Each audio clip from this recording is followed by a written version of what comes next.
A distributed ledger confirms via math whether an event is true and records it permanently. Bitcoin, the first full consensus distributed ledger, is a trust machine. But is it 100% reliable? That's a question for later in the episode.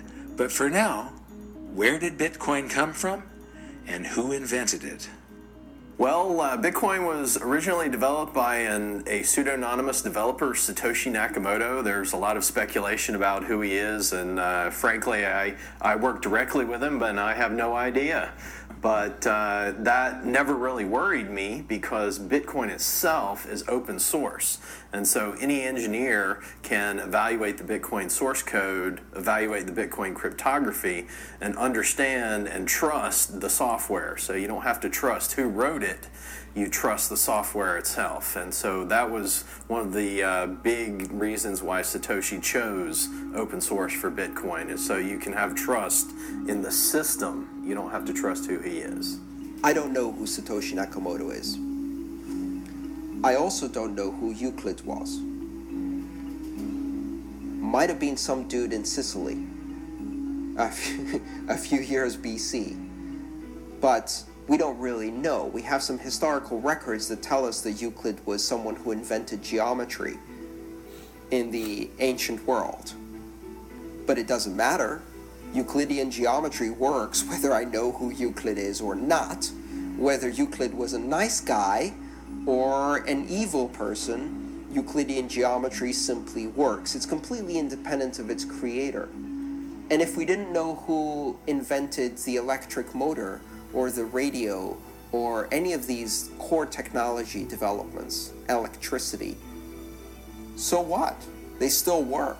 You don't have to have any appeal to authority. We don't have to worry about the motives. Now, in a centralized system where someone is in control, it matters who is behind the curtains. It really matters who is in control. It matters who invented it because they remain in control, or they might have a secret way of controlling it.